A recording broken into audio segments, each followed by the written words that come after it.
जाने क्या होगा क्या पता इस पल को मिलके आज ही ले जरा मैं हूँ यहाँ तू है यहाँ मेरी बाहों में आ भी जा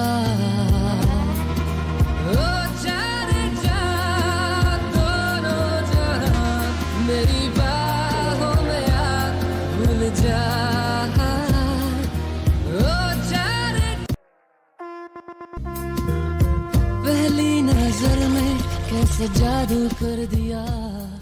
Always collect a receipt when you purchase goods or services. It is your only proof of purchase if you have any legitimate reason to claim a return or refund. Be a smart consumer. Demand your rights. It is the law. A message from the Guyana Competition and Consumer Affairs Commission, CCAC, protecting consumers from unfair suppliers. Call CCAC on 219-4410 or visit their website ccac.gov.gy for more information and like them on Facebook. CCAC, protecting consumers' rights. Win big this Christmas with a Digicel Prime bundle. Over $20 million in prizes to be won. The more you chat, watch, share, and dance to your favorite Digicel apps, the more chances you have to win. Thousands of shake-to-win prizes, including laptops, tablets, smartphones, cash, data, and credit. Enter to win a grand prize of $5,000 US, a trip for two, or a Samsung Galaxy S21. We are all winners with guaranteed win days. Play along. Buy a Prime bundle in My Digicel to stream and win today with Digicel this Christmas. This is the news on top of the hour. Live from our studio in Georgetown. Kaieteur Radio, 99.1 FM.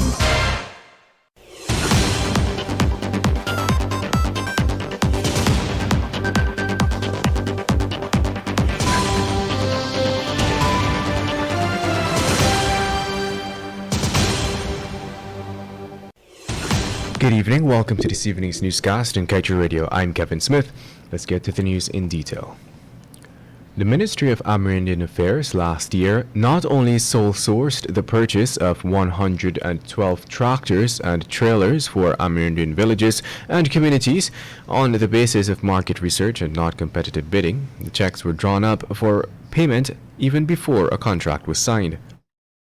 The state of affairs was documented in the Auditor General Report for 2021, covering a period when the now fraud-accused Permanent Secretary Sharon Hicks was the accounting officer for that ministry and would have been responsible for such contracts.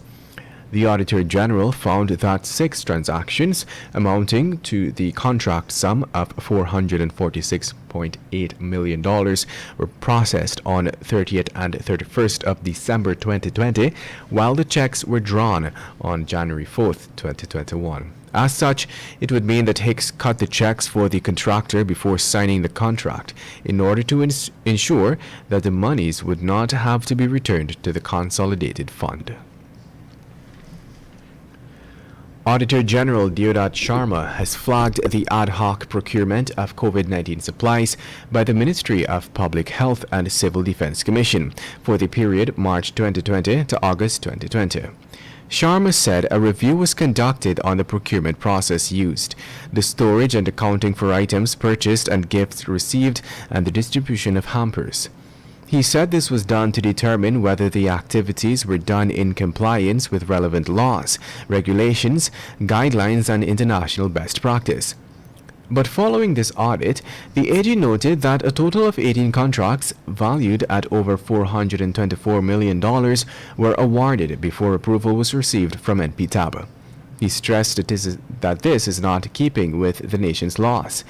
Health Ministry's officials explained that with the reports of the coronavirus, Guyana was put on notice to be in a state of readiness in the event that the coronavirus impacts Guyana in the near future.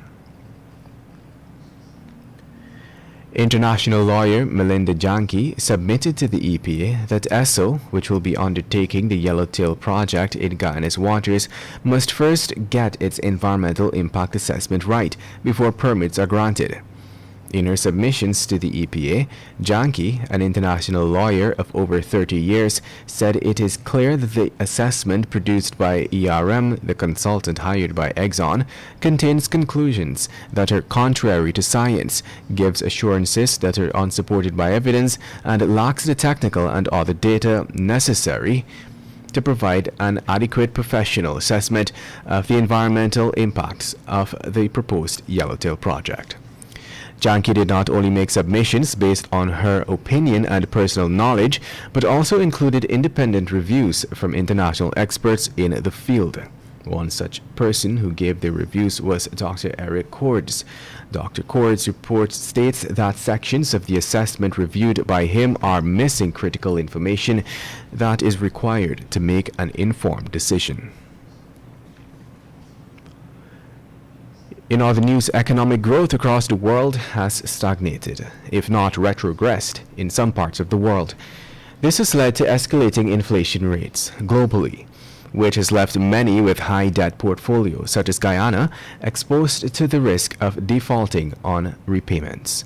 This was the stark warning handed to world leaders on Thursday when UN Secretary General Antonio Guterres, who in his final address for the year, observed that at the end of a difficult year, while advanced economies are able to mobilize nearly 28% of their gross domestic product into economic recovery, for middle-income countries, that number fell to 6.5%. And even worse, it plummeted to 1.8% for the least developed countries, a tiny percentage of a very small amount. Successive administrations in Guyana, when confronted with concerns about the level of the country's debt, have pointed to the sustainability of its repayments. The country's debts, however, have in the recent past been coming under intense scrutiny, with as much as a third of this year's budget being financed through loans. And with that, we've come to the end of this evening's newscast. I'm Kevin Smith. Thank you for listening. Do have a wonderful, safe, and enjoyable rest of the weekend. Want value for your advertising dollar? Then place your ads on Kaieteur Radio's newscasts. Streamed live on 6